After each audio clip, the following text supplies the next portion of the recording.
Assalamualaikum. Hai murid-murid tahun 3. Apa kabar murid-murid tahun 3 pada hari ini?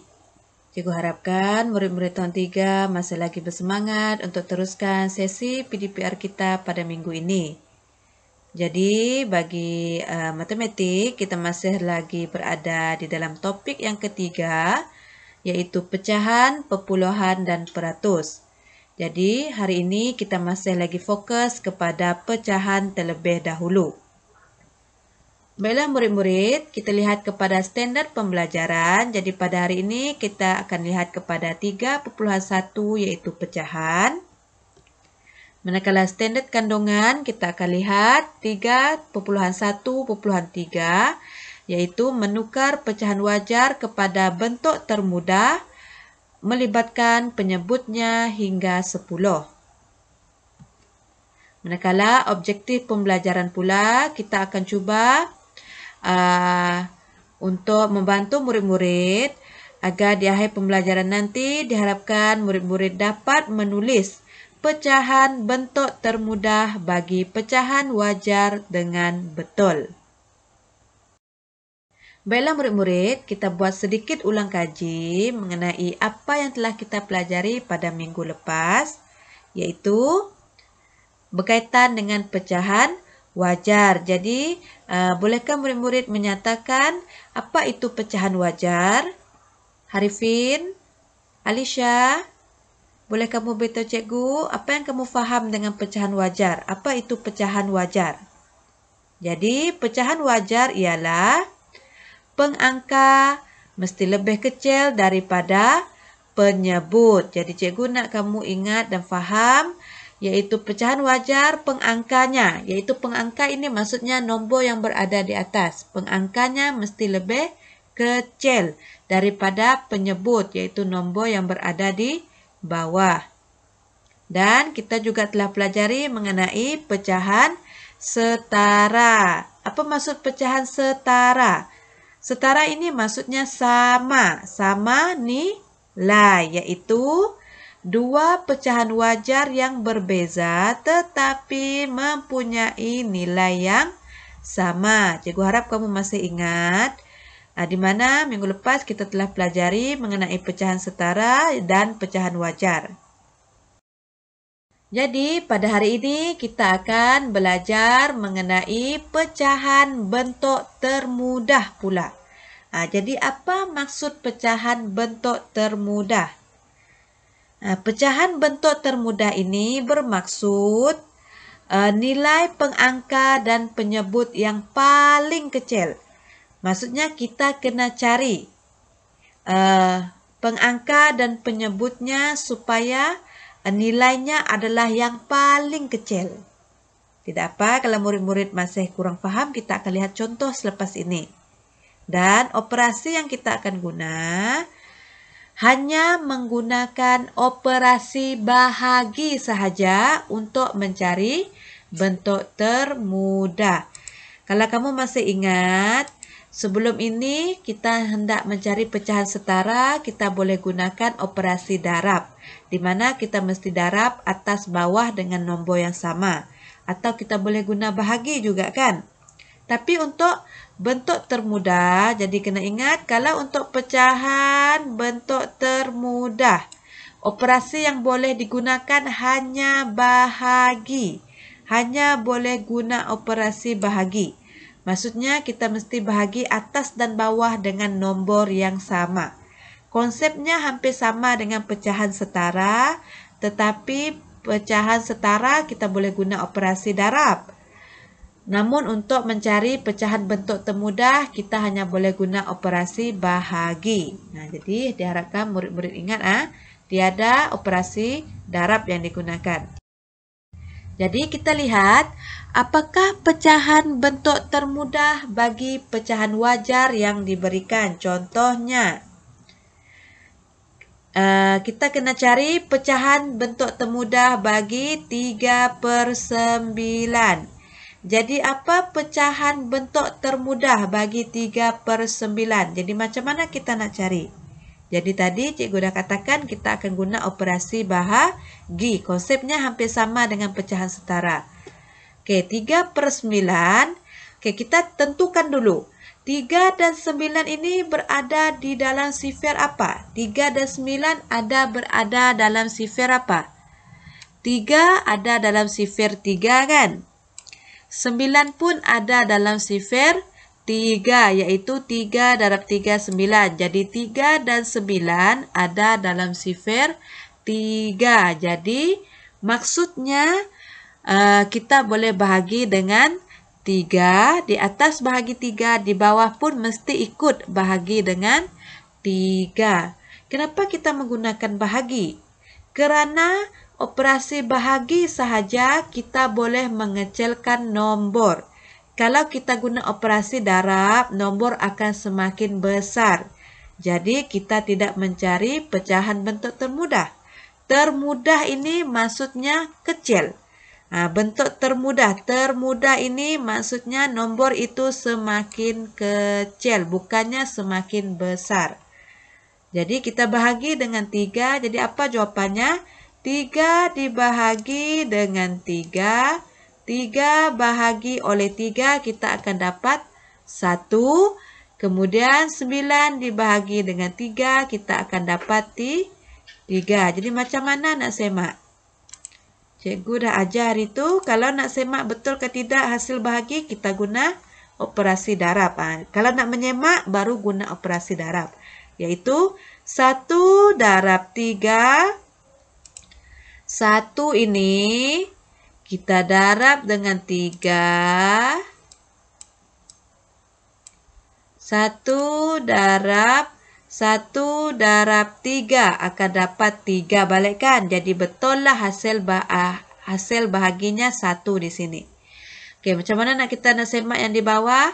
3 darab 3. Maksudnya kita terbalikkan. Kita bekerja secara terbalik secara songsang. Iaitu 3 darab 3 akan dapat 3. 3 darab 3 akan dapat balik 9. Jadi betullah hasil bahaginya adalah 3. Jadi pecahan bentuk termudah bagi 3/9 ialah 1/3. Faham murid-murid? Sangat mudah untuk cari pecahan bentuk termudah ini. Hanya guna operasi bahagi. Baiklah kita lihat contoh. Apakah pecahan bentuk termudah bagi 5/10? Macam mana kita nak kecilkan nombor ini? Kita nak cari pecahan bentuk termudah bagi 5/10. Jadi seperti biasa kita tentukan dulu 5 berada dalam sifar 5, 10 pun ada dalam sifar 5. Jadi kita boleh bahagikan kedua-dua nombor ini dengan sifar 5, iaitu bahagi 5, di bawah pun bahagi 5. 5 dibahagi oleh 5 kita akan dapat 1. Dan 10 dibahagi oleh 5 kita akan dapat 2. Jadi kita semak balik. 1 darab 5 sama dengan 5. 2 darab 5 akan dapat 10. Jadi betullah hasil bahagi kamu ini. Jadi 1 dengan 2 dah tak boleh dibahagi dengan apa-apa nombor. Sebab 1 dengan 2 adalah nombor yang paling kecil. Jadi itulah jawapannya.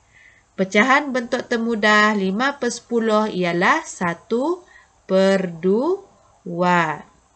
Kita lihat lagi contoh yang ketiga. Apakah pecahan bentuk termudah bagi 4/8? Caranya sama juga. Kita tentukan 4 dengan 8 ada dalam sifar apa? 4 ada dalam sifar 2 kan? 8 pun ada dalam sifar 2. Jadi dua-dua nombor ini kita boleh bahagi dengan 2. 4 dibahagi oleh 2, kita akan dapat jawapannya 2. Dan 8 dibahagi oleh 2, kita akan dapat jawapannya 4. Kita semak dulu. 2 darab 2 sama dengan 4.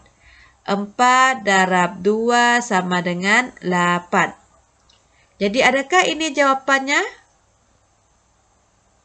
Siapa boleh beritahu cikgu? Adakah ini jawapan terakhir?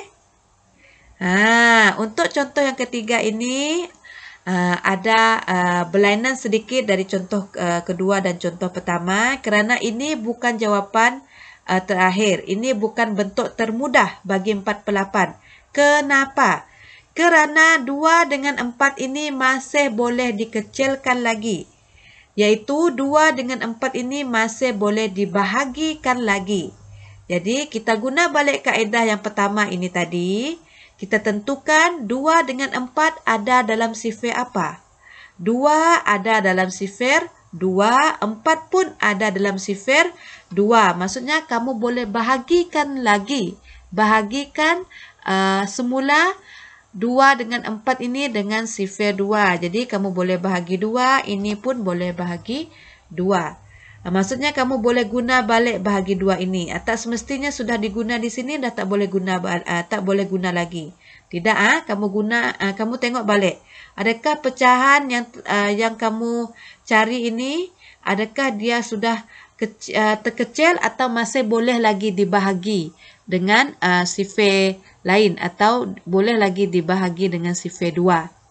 Jadi 2 dibahagi 2 kamu akan dapat jawapannya 1 dan 4 bahagi 2 kamu akan dapat jawapannya 2.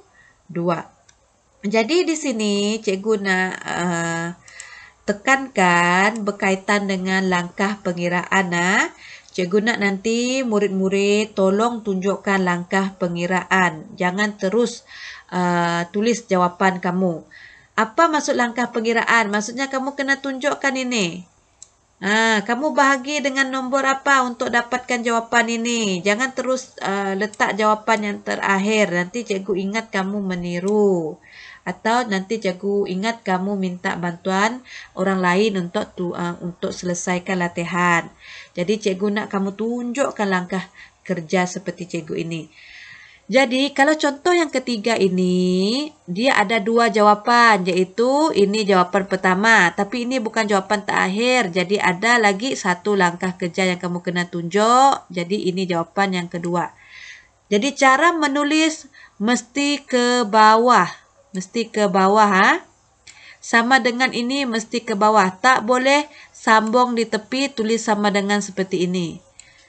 Tak boleh. Dia mesti sambung ke bawah. Sama dengannya mesti diletak ke bawah. Cikgu harap murid-murid faham cara untuk menulis langkah kerja dengan betul. Kalau jawapannya ada 2 seperti ini. Bukan jawapan 2. Maksudnya ada lagi 1 langkah yang kamu kena tulis.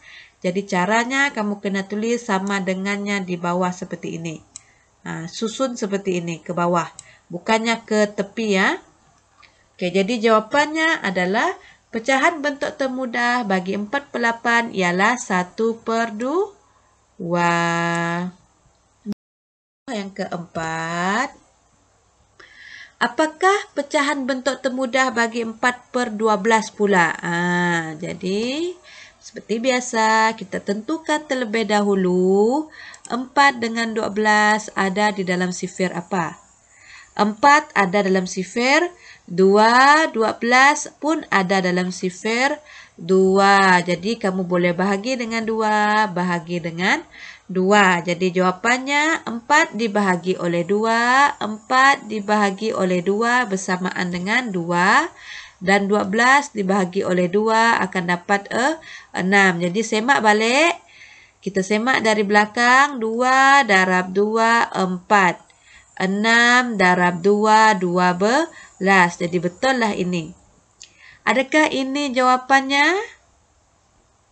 Boleh tak kita bahagikan lagi? Boleh tak kita kecilkan lagi? Boleh. Kenapa? Kerana 2 dengan 6 ada dalam sifir 2 juga. Jadi kita boleh bahagikan sekali lagi dengan menggunakan sifir 2. Iaitu bahagi 2, kita bahagi 2. Jadi ingat kalau ada langkah kerja seperti ini di mana kita kena tulis lagi 1 langkah kerja.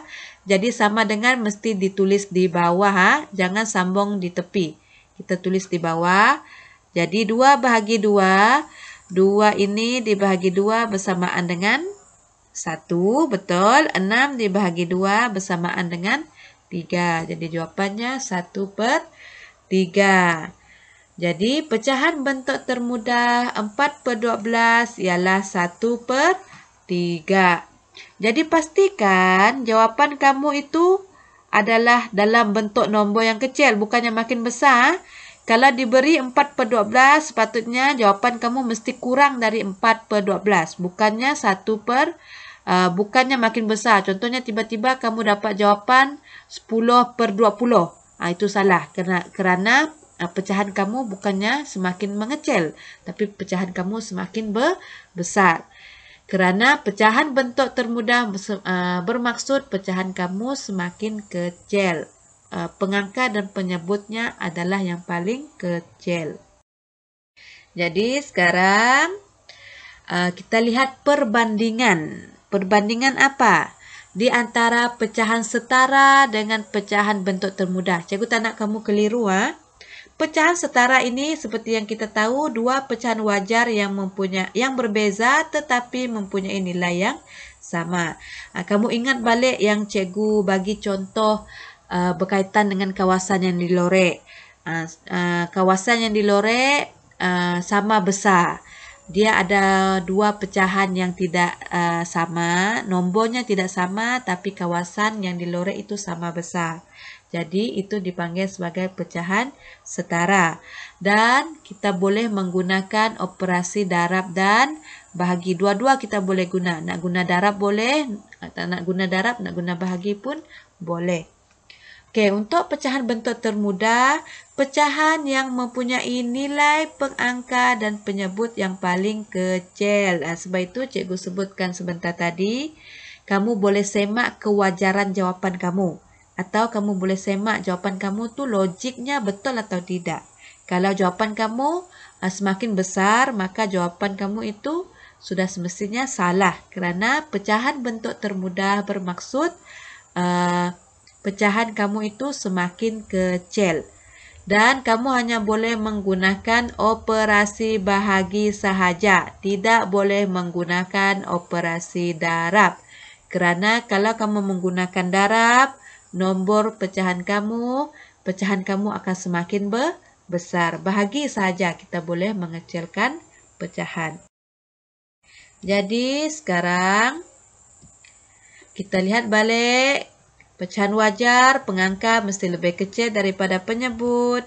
Manakala pecahan setara, dua pecahan wajar yang berbeza tetapi mempunyai nilai yang sama. Dan hari ini kita belajar satu lagi, iaitu pecahan bentuk termudah, di mana pecahan yang mempunyai nilai pengangka dan penyebut yang paling kecil. Jadi cikgu harapkan murid-murid tidak keliru dengan tiga pecahan ini. Pecahan wajar, pecahan setara dengan pecahan bentuk termudah. Pecahan bentuk termudah ini sangat senang kamu ingat. Termudah. Maksudnya mudah. Mudah ni maksudnya senang. Maksudnya nombor itu kena kecil baru senang kamu lihat. Kamu kecilkan pecahan itu. Itu maksudnya termudah. Jadi, apa yang kamu perlu buat sekarang? Murid-murid tahun 3, tolong keluarkan buku latihan matematik kamu. Tolong tulis tarikh dan hari. Tulis juga topik kita, iaitu topik 3, pecahan, perpuluhan dan peratus. Salin objektif pembelajaran. Kemudian, barulah kamu salin soalan ini. Kamu kena salin. Tuliskan pecahan bentuk termudah bagi pecahan wajar berikut. Jadi, kamu kena selesaikan 6 soalan ini. Kamu tulis apa pecahan termudah bagi 3/6, apa pecahan bentuk termudah untuk 4/10, apa pecahan termudah untuk 6/10 dan seterusnya. Ingat, tunjukkan langkah kerja. Dia dibahagi dengan nombor apa. Jangan terus tulis jawapan. Cikgu nak tengok langkah kerja. Jadi murid-murid, untuk kamu mencapai TP2, tahap penguasaan 2, kamu perlu menjawab dengan betul sekurang-kurangnya 5 daripada 6 soalan ini. Jadi pastikan jangan cuai, bahagi dengan betul, semak balik jawapan kamu. Cikgu sudah ajar macam mana cara menyemak sebentar tadi. Kalau tidak ingat, ulang balik video ini, tengok balik macam mana cara menyemak jawapan. Jadi, sekiranya murid-murid ada sebarang pertanyaan atau soalan, tolong hubungi cikgu dengan segera. Jangan malu, jangan segan. Cikgu akan cuba untuk memberikan bimbingan kepada kamu walaupun kamu berada di rumah. Cikgu harapkan sesi pembelajaran kamu berjalan dengan lancar. Dan tolong ulang video ini sekiranya kamu masih kurang faham. Kalau masih juga kurang faham, kamu boleh hubungi cikgu. Jadi setakat itu saja untuk pembelajaran kita pada hari ini. Sekian, terima kasih. Bye.